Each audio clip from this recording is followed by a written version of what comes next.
El virus del mono inicialmente inicia pues con fiebre, con dolor muscular, con malestar general. Es muy característica la erupción cutánea, ¿sí? Inicia desde la cara y se va regando a nivel del tronco y extremidades. También puede generar dolor de cabeza, sí, que son como los síntomas pues generales. Puede generar la muerte, puede causar la muerte. Sí, pero en muy pocos casos. Realmente la tasa de letalidad del virus del mono es muy bajita. La tasa de infección es un poco más alta, pero la tasa de letalidad realmente es muy bajita. KBN Social Media presenta Gente, las historias, los testimonios, la voz de los personajes en Gente, con Sujei Patiño. Hola amigos, bienvenidos a Gente con Sujei Patiño a través de KBN Social Media. Qué bueno saludarles en esta mañana. Hoy me encuentro en el Hospital Rubén Cruz Vélez, donde vamos a hablar de un tema muy importante a raíz de todas estas informaciones que nos han llegado, la preocupación por el tema del virus del mono y bueno, y por el aumento de enfermedades respiratorias y también algunos picos de COVID-19. Entonces tenemos como invitado al doctor epidemiólogo del Hospital Rubén Cruz Vélez, el doctor Cristian Erazo. Doctor, bienvenido a mi programa. Bueno, Sujei, muchísimas gracias por la invitación. Sí, estamos aquí en el Hospital Rubén Cruz Vélez. Les agradezco por esta oportunidad para darles pues como información a toda la comunidad que nos ve a través de la televisión. Bueno, hablemos de algo muy importante. Primero que todo queremos conocer un poco de usted, por qué decidió ser médico epidemiólogo. Cuéntanos un poco de su trayectoria. Bueno, yo pues tengo estudiando medicina desde ya hace un ratico. Después de que terminé mi pregrado, realicé un posgrado en auditoría médica y luego realicé una maestría en epidemiología. Y pues a raíz de esto me he encontrado pues con muchas situaciones y circunstancias que me han apasionado por este tema de la epidemiología y pues lo estamos aplicando aquí en el hospital para darles pues como esa oportunidad a los pacientes de tener una atención en salud mucho más segura. Usted es muy joven, ¿por qué decidió ser epidemiólogo? Bueno, desde pequeño realmente me ha gustado mucho el tema de la investigación, me ha gustado mucho el tema de la ciencia y pues la epidemiología es una rama de la medicina que se encarga de hacer investigaciones, de hacer como investigaciones de campo que permiten obtener nuevo conocimiento y pues a raíz de este apasionamiento por esta materia decidí estudiar epidemiología. ¿Le ha tocado atender muchas enfermedades epidemiológicas aquí en el Hospital Rubén Cruz? Sí, aquí en el Hospital Rubén Cruz Vélez tenemos algunas, pues la mayoría de las enfermedades tienen su epidemiología como tal, pero nosotros tenemos aquí un programa de epidemiología que lo que hace es controlar todas las patologías de interés en salud público, ¿sí? Entre esas pues tenemos lo que es tuberculosis, tenemos leishmaniasis, tenemos pacientes con enfermedad de Hansen, tenemos pacientes con dengue, malaria y otras adicionales que van dentro de este paquete de enfermedades epidemiológicas. Cuando usted me habla de esas enfermedades como la tuberculosis, la leishmaniasis, entre otras, uno le pone a pensar en tiempos antiguos que la gente fallecía por esto. Ahora pues obviamente hay muchas maneras de prevenirla, hay vacunación, pero todavía se dan esos brotes. ¿Por qué? Claro que sí, pues realmente no se han podido, digamos, como erradicar este tipo de enfermedades, puesto que cada, digamos, estaciones, el estado del clima, el autocuidado de las personas que tienen estas enfermedades no han permitido que podamos erradicar como tal la tuberculosis, que podamos erradicar como tal la malaria o el dengue, ¿sí? Porque tienen una epidemiología pues que hace que se pueda extender a otras poblaciones. Entonces lo que hacemos nosotros aquí es tratar de que cuando tenemos un caso es poder controlarlo de tal manera que no se nos vaya a regar en sus contactos, es decir, que no vaya a diseminar esta enfermedad. Claro, pero ¿por qué básicamente pasan este tipo de enfermedades que usted le dice no se han podido erradicar? Alguna vez yo escuchaba a alguien decir que también tenía que ver mucho con la higiene, ¿sí? En parte, y las condiciones de salubridad de pronto que pueden generar que una persona, por ejemplo, la leishmaniasis, contacto con animales, roedores, ¿sí? Como ese tipo de cosas. Correcto, sí. Todas estas condiciones sociales, tanto a nivel de la higiene como a nivel de las, digamos, de la salubridad de su estado o de su parte de donde viven, de su vivienda, hacen que de pronto estas enfermedades sean mucho más prevalentes y haya más incidencia, ¿sí? Puesto que de pronto las personas que de pronto no conocen las condiciones en las que deben de mantener el agua almacenada hace que allí crezca pues la larva que más después puede transmitir el dengue, entonces vamos a generar un brote de dengue en dicha población.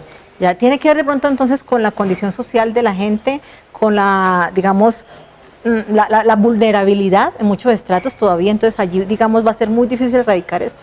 Exacto, tiene que ver mucho con el tema digamos, del estrato social, o más que el estrato social podemos hablar de las condiciones sociales en que vive esa persona, ¿sí?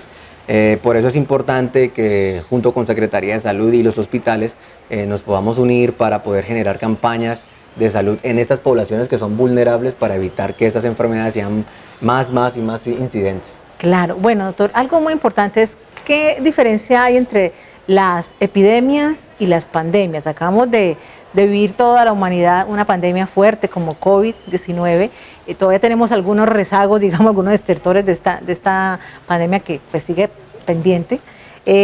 Pero también se habla de epidemia, como por ejemplo algunas enfermedades, y también se hablaría de una posible pandemia con el virus del mono. Cuéntenos usted la diferencia primero que todo.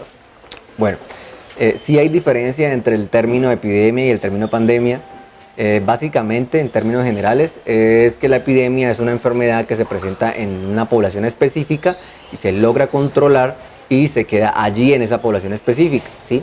Ya cuando hablamos del término pandemia es que esa misma enfermedad que no se logró controlar ya atraviesa fronteras tanto nacionales como internacionales y generan brotes grandes en esos otros países, como lo que ocurrió con el tema del COVID-19, que inició por allá en China, luego se fue atravesando fronteras allí a nivel nacional y luego ya fueron internacionales, y pues lo que conocemos ahorita, lo que es pues el COVID-19 a nivel internacional, que casi en todos los países se generaron brotes pues grandes.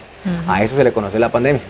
La epidemia, entonces, sería algo más pequeñito, más focalizado. La epidemia sería una enfermedad que se da en una población específica y que se logra controlar y se mantiene allí dentro de esas fronteras, no atraviesa fronteras como tal. ¿El virus del mono, epidemia o pandemia? Bueno, el virus del mono lo consideraremos una epidemia en este momento, allá donde nació, que es en el África, ¿sí? Pero ya está atravesando fronteras, ¿sí? Entonces por el hecho de atravesar fronteras ya se consideraría una pandemia. Pero lo que diferencia el virus del mono al virus del COVID es que no ha generado los brotes masivos que generó el COVID, ¿sí? El virus del mono ya está atravesando fronteras internacionales, pero no ha generado esa cantidad de infecciones y de personas enfermas por esta enfermedad. Entonces todavía está siendo un poco controlada. ¿Qué tanto habría que esperar para definir si podría ser en algún momento una pandemia o si se quedaría como una epidemia? Pues realmente todavía la Organización Mundial de la Salud no la ha declarado como pandemia, la declaró como una emergencia sanitaria internacional, ¿sí? Que lo que significa es que ya está atravesando fronteras y que hay casos muy específicos pues en cada una de estas regiones. ¿Cuánto tiempo habrá que esperar? Pues todavía no se sabe, eso depende de qué tanto comportamiento epidemiológico tenga esta enfermedad y el autocuidado de las personas. Porque si nosotros no nos cuidamos y tenemos contacto con esas pacientes que tienen virus del mono, pues nos vamos a contagiar y así mismo contagiaremos nuestra familia y pues el virus va a empezar a proliferarse pues en nuestra región. Aprovechando que estoy hablando con usted, doctor, recordemos un poco como los síntomas del virus del mono para que la gente esté alerta. ¿Aquí en Tuluá se han presentado casos o todavía no? No, no tenemos casos todavía aquí en Tuluá, afortunadamente. ¿Cuáles son como los síntomas de este virus? Bueno, el virus del mono inicialmente inicia pues con fiebre, con dolor muscular, con malestar general. Es muy característica la erupción cutánea, ¿sí? Inicia desde la cara y se va regando a nivel del tronco y extremidades. También puede generar dolor de cabeza, sí, que son como los síntomas pues generales. Puede generar la muerte, puede causar la muerte. Sí, pero en muy pocos casos. Realmente la tasa de letalidad del virus del mono es muy bajita. La tasa de infección es un poco más alta, pero la tasa de letalidad realmente es muy bajita. Bueno, hablemos de dos términos importantes, doctor, mortalidad y virulencia. ¿Cuál es la diferencia entre ambos? Bueno, como su nombre lo dice, la mortalidad pues realmente lo que hace es englobar lo que son las muertes por X o Y enfermedad. La letalidad es una de las capacidades que tiene cada microorganismo, ¿sí? es la capacidad que tiene un virus para provocar la muerte en una persona. Entonces la letalidad es distinta a la mortalidad. ¿Y la virulencia es cuando se propaga el virus? La virulencia es esa capacidad que tiene el virus para poder proliferarse, ¿sí? Para poder llegar a otra persona, para poder llegar a otro paciente. Muy bien, doctor. Estamos en diálogo con el doctor Cristian Erazo, médico epidemiólogo del Hospital Municipal Rubén Cruz Vélez. Vamos a hacer una pequeña pausa y regresamos en instantes aquí en este diálogo a través de KVN Social Media.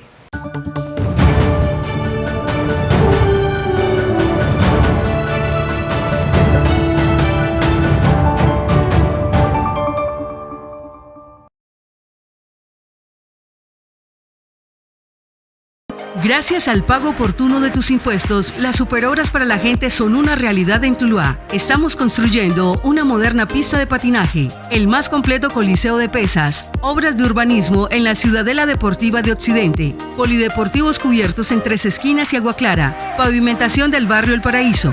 Avanzamos en la recuperación del parque infantil y en la construcción del Centro de Adulto Mayor en Nariño. Tus impuestos bien puestos. John Jairo Gómez Aguirre, alcalde de la gente para la gente.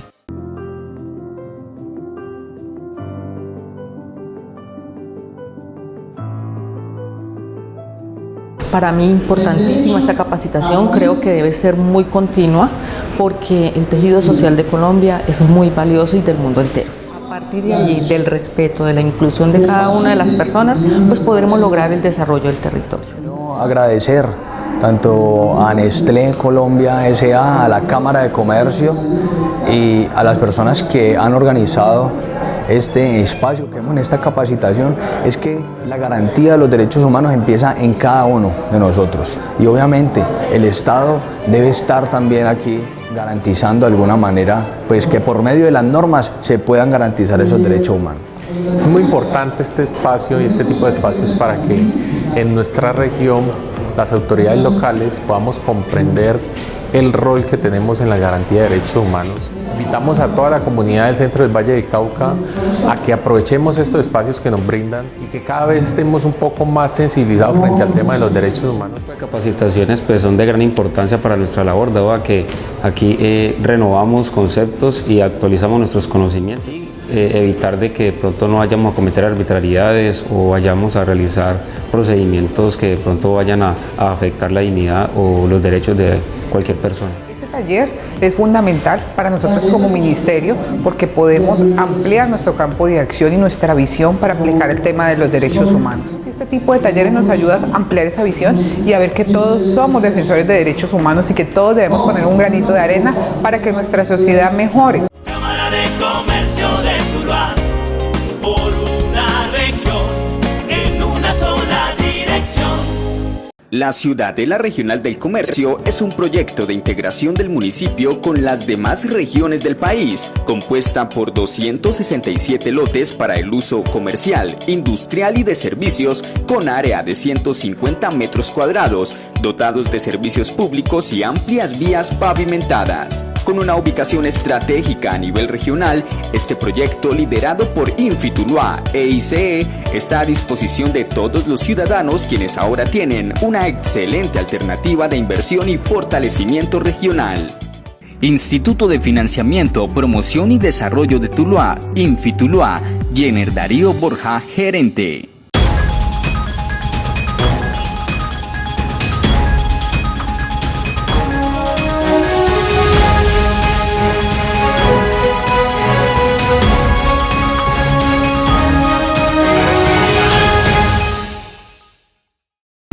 Gente, con Sujei Patiño.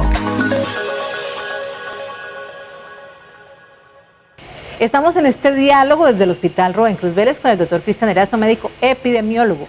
Doctor, estamos hablando de las epidemias, de la pandemia, de todas las enfermedades que nos han puesto a sufrir, nos han generado mucho pánico a nivel de la humanidad. Pero, ¿qué otra lista de enfermedades hay en estas características de epidemia? Por ejemplo, COVID, influenza, dengue, hablemos un poquito de eso. Bueno, a nivel de epidemias pues tenemos varias enfermedades que se clasifican como ello.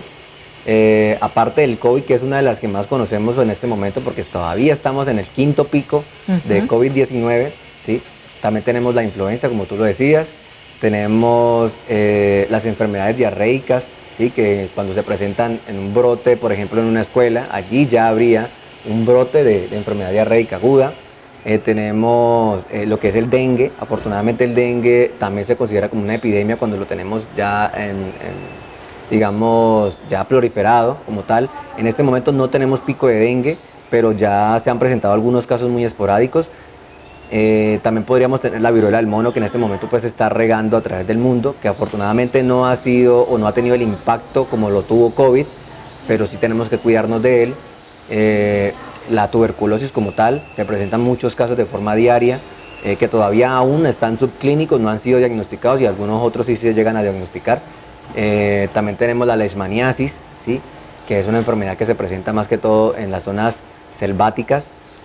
La malaria, sí, que se presenta también en zonas endémicas como son el Cauca, como son el Pacífico, ¿sí? Esas son enfermedades que se pueden catalogar como epidemias cuando se presentan pues de forma abrupta en una población. Cuando llegó el COVID nos hablaron mucho del autocuidado. Recordemos un poco en qué consiste el autocuidado. Bueno, el autocuidado realmente es unas medidas o son unas estrategias que adquieren las personas para cuidarse de ciertas enfermedades, ¿sí? Entre esas estrategias o medidas tenemos lo que se conoce ahora, que ya se conoció mucho más gracias a la pandemia, que es una de las enseñanzas que nos ha dejado, es el lavado de manos, ¿sí? El lavado de manos es una medida, una estrategia de autocuidado porque las manos, las superficies de las manos, como con ellas tocamos todas las superficies, hace que podamos transmitir enfermedades infectocontagiosas. Y le cuento, doctor, que antes no nos lavábamos las manos tanto como ahora. Claro A mí me quedó esa muy buena costumbre, creo que a la mayoría de la gente, y de verdad es algo que no debemos perder, porque sentir las manos limpias le da a uno mucha tranquilidad, y eso era algo que no hacíamos mucho, y sabíamos que había que hacerlo y no lo hacíamos tan seguido. Sí, el lavado de manos realmente ha sido una de las enseñanzas que nos dejó esta pandemia, bueno, que nos dejó no, que todavía estamos, ¿sí? Que nos está dejando esta pandemia, ya que como les dije, pues hace que disminuya la infectividad de enfermedades infectocontagiosas. ¿El tapabocas, será que se nos queda más tiempo? ¿Usted qué piensa? Otra medida muy importante también es el uso del tapabocas, ¿sí? Hace unos días el gobierno nacional había sacado un decreto en el que se quitaba el tapabocas en ciertas poblaciones, en ciertas condiciones que tuvieran de vacunación, y a raíz de este quinto pico de COVID-19 volvieron y sacaron lineamientos para el uso del tapabocas en estos espacios específicos. Es muy importante tener el tapabocas en esos espacios cerrados donde estamos en aglomeración con otras personas para evitar pues la proliferación de estas enfermedades respiratorias, no solamente el COVID, también la influenza, ¿sí? O las enfermedades gripales. Todas estas enfermedades que se transmiten a nivel de la vía aérea se pueden contrarrestar haciendo uso de este tapabocas. ¿Cuánto tiempo más tendremos tapabocas? Pues un tiempo más, no te sé decir específicamente, eso depende de cómo vayan nuestras curvas de infecciones respiratorias, pero realmente ya todos conocemos que realmente el tapabocas es una herramienta fundamental para evitar todas estas enfermedades. Sí, hay que usarlo, definitivamente. Sí, definitivamente. Bueno, ¿usted qué piensa? ¿En el COVID el autocuidado se le dio más importancia? ¿Lo hicimos bien? ¿Al principio éramos un poco exagerados? ¿O cómo fue? ¿Cómo considera usted que fue esa etapa del autocuidado durante el COVID? Bueno, realmente el autocuidado con la pandemia por COVID, al inicio pues teníamos muchísimo temor de infectarnos por COVID, ¿sí? Porque primero la ciencia médica no tenía como un tratamiento específico, no teníamos los implementos específicos, no teníamos la infraestructura específica para atender a todo este tipo de pacientes, no teníamos vacunas, entonces por eso la tasa de mortalidad y la tasa de letalidad del COVID al inicio fue muchísima, ¿sí? Muchas personas realmente pues tristemente fallecieron porque no teníamos pues esas medidas para poder ayudarlos, y las medidas de autocuidado fueron exageradas. Realmente la gente andaba por las calles con caretas, con guantes, con polainas, con elementos de protección personal. Cabello recogido. Ajá. Son elementos de protección personal que realmente no aplicarían para ese tipo de exposición, ¿sí? Los elementos de protección personal se usan de acuerdo a el riesgo que estemos teniendo. Por eso se dejaba que el N95 solamente para el personal de salud que estuviese atendiendo a estos pacientes. Claro. Y no para estarlo usando de forma frecuente, porque pues íbamos a llegar a un desabastecimiento de este. Es que se generó mucho pánico también, doctor, en un principio. El pánico, a propósito, también afecta a las enfermedades epidemiológicas, eso de que se le bajan las defensas a uno con el miedo. Claro que sí, porque el estrés genera una inmunosupresión secundaria a ese estrés. Claro. Entonces nuestras defensas no van a estar actuando de forma adecuada y nos podemos enfermar de forma fácil. También nos encontramos con medidas exageradas como bañarse en alcohol. Uy, sí. Como que llegábamos a la casa y nos echábamos alcohol por todo lado. Nos hacían pasar por una cámara en el centro, yo me acuerdo. Exactamente, para que nos rociara desinfectante, ¿no? ¿Qué era eso?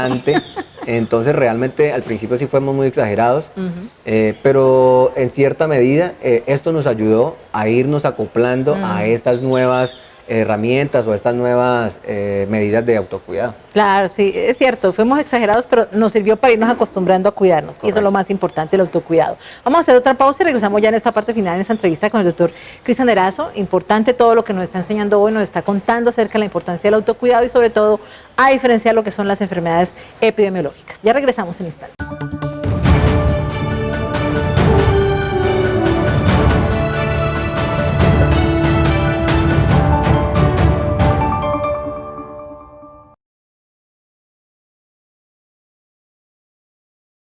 Gracias al pago oportuno de tus impuestos, las superobras para la gente son una realidad en Tuluá. Estamos construyendo una moderna pista de patinaje, el más completo coliseo de pesas, obras de urbanismo en la Ciudadela Deportiva de Occidente, polideportivos cubiertos en Tres Esquinas y Agua Clara, pavimentación del barrio El Paraíso. Avanzamos en la recuperación del parque infantil y en la construcción del centro de adulto mayor en Nariño. Tus impuestos bien puestos. John Jairo Gómez Aguirre, alcalde de la gente para la gente.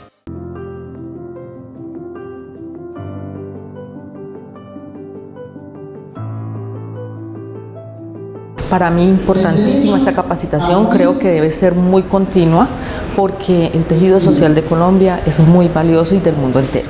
A partir de allí, del respeto, de la inclusión de cada una de las personas, pues podremos lograr el desarrollo del territorio. Agradecer tanto a Nestlé Colombia S.A., a la Cámara de Comercio y a las personas que han organizado este espacio que hemos en esta capacitación. Es que la garantía de los derechos humanos empieza en cada uno de nosotros y obviamente el Estado debe estar también aquí garantizando de alguna manera pues que por medio de las normas se puedan garantizar esos derechos humanos. Es muy importante este espacio y este tipo de espacios para que en nuestra región las autoridades locales podamos comprender el rol que tenemos en la garantía de derechos humanos. Invitamos a toda la comunidad del centro del Valle de Cauca a que aprovechemos estos espacios que nos brindan y que cada vez estemos un poco más sensibilizados frente al tema de los derechos humanos. Las capacitaciones pues, son de gran importancia para nuestra labor, dado a que aquí renovamos conceptos y actualizamos nuestros conocimientos. Evitar de que de pronto no vayamos a cometer arbitrariedades o vayamos a realizar procedimientos que de pronto vayan a afectar la dignidad o los derechos de cualquier persona. Este taller es fundamental para nosotros como ministerio porque podemos ampliar nuestro campo de acción y nuestra visión para aplicar el tema de los derechos humanos. Este tipo de talleres nos ayuda a ampliar esa visión y a ver que todos somos defensores de derechos humanos y que todos debemos poner un granito de arena para que nuestra sociedad mejore. Cámara de Comercio de Tuluá, por una región, en una sola dirección.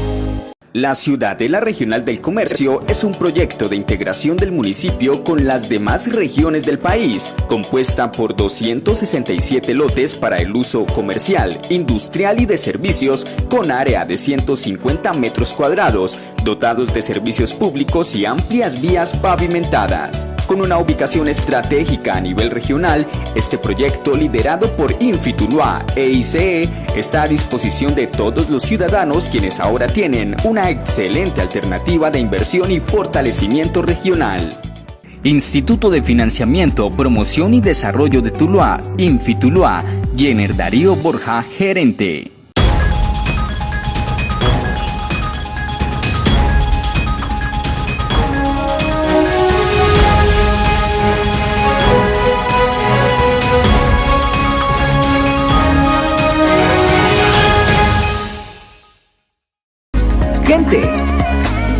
con Sujei Patiño. Estamos en este diálogo con el doctor Cristian Erazo, médico epidemiólogo del Hospital Rubén Cruz Vélez.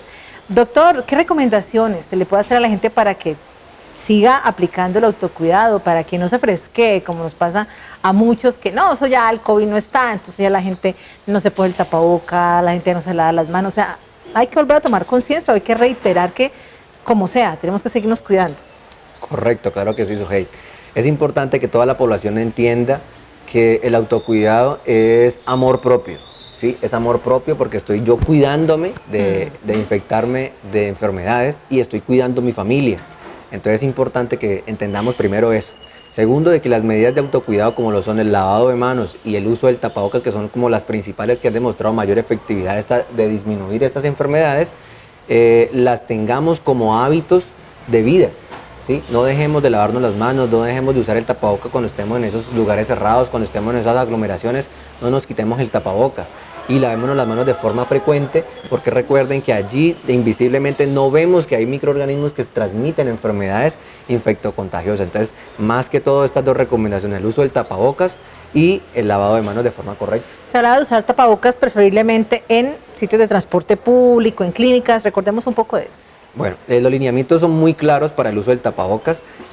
También es importante que conozcamos que el uso del tapabocas se debe usar de forma correcta. Debe cubrir nariz, boca y mentón, ¿sí? Porque nos encontramos con algunas personas que de pronto usan el tapabocas solamente hasta aquí, hasta la barbilla, y dejan descubierta la nariz, y por allí también pueden ingresar estos microorganismos, o lo usan en el cuello, que realmente pues no está cubriendo absolutamente nada. Ajá.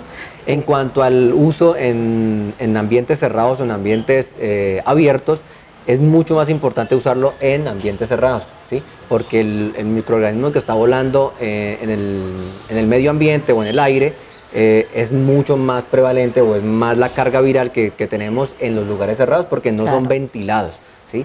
Entonces es muy importante que no lo dejemos de usar en estos lugares, como los bancos, como el transporte público, el transporte aéreo, en bus, en los carros, en esos lugares pues donde hay muchas personas debemos de usar el tapabocas. ¿Cuáles son estas campañas que está realizando el Hospital Rubén Cruz Vélez para promover el autocuidado?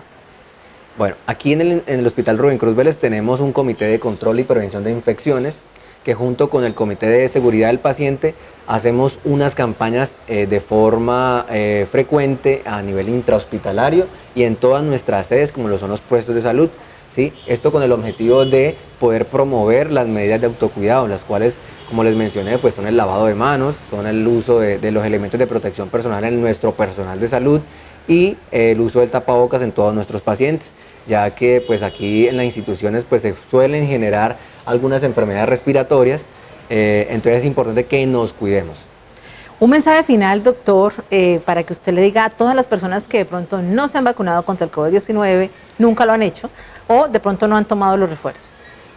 Bueno, este mensaje es para todas aquellas personas que le tienen un poco de temor a la vacunación, ¿sí? Recuerden que la vacunación han sido herramientas que a través de los años nos han protegido de diferentes enfermedades infectocontagiosas, desde que somos bebés, tenemos recién nacido, que tenemos 2 meses, 4 meses, 6 meses, que son el esquema de vacunación. Estas vacunas nos han permitido ahora ser lo que somos en este momento, no tener enfermedades como polio, no tener enfermedades como neumococo. Todas esas vacunas nos han protegido de estas enfermedades. Ahora con el COVID-19, pues la ciencia, a través de varios estudios que se han realizado, ¿sí? Que eso lo hacen los epidemiólogos, generan nuevo conocimiento y han realizado esta creación de estas vacunas con el objetivo de poder tener anticuerpos y de poder generar defensas para que nos protejan contra el COVID. Entonces la invitación es para que por favor nos vacunemos. Las personas que no tienen ni una vacuna, por favor concienticémonos de que hay que vacunarnos, no solamente para cuidar al otro, sino para cuidarme a mí mismo y completar los esquemas. Si ya tenemos una segunda dosis, pues entonces generar el primer refuerzo o el segundo refuerzo como tal, ¿sí? Entonces aquí el Hospital Rubén Cruz Vélez tiene un programa ampliado de vacunación, donde las vacunas son completamente gratis y pueden venir a asistir a nuestras instalaciones, preguntar por la vacuna y con mucho gusto se las administraremos. Claro que sí, además que constantemente se está anunciando a través de los medios de comunicación cuando el hospital realiza jornadas de vacunación contra el COVID. Pues doctor, muchísimas gracias por su tiempo, por su conocimiento, de verdad importantísimo para todos. Ojalá compartan este programa y a usted muy amable por acompañarnos. Bueno, Sujei, realmente te agradezco mucho por la invitación y a todos los televidentes que nos ven, que acaten pues estas recomendaciones que hoy le estamos dando. Claro que sí, a seguirnos cuidando porque el COVID no se ha ido y porque, bueno, hay otras cosas por ahí que nos pueden afectar. Muy amable, soy Sujei Patiño, ustedes gracias y espero que compartan este programa porque a la gente le puede interesar y por supuesto para que estén pendientes de nuestro próximo estreno que también estará a través del canal Centro Visión de Cable Cauca. Nos vemos pronto. Chao. KBN Social Media presentó Gente, las historias, los testimonios, la voz de los personajes en Gente, con Sujei Patiño.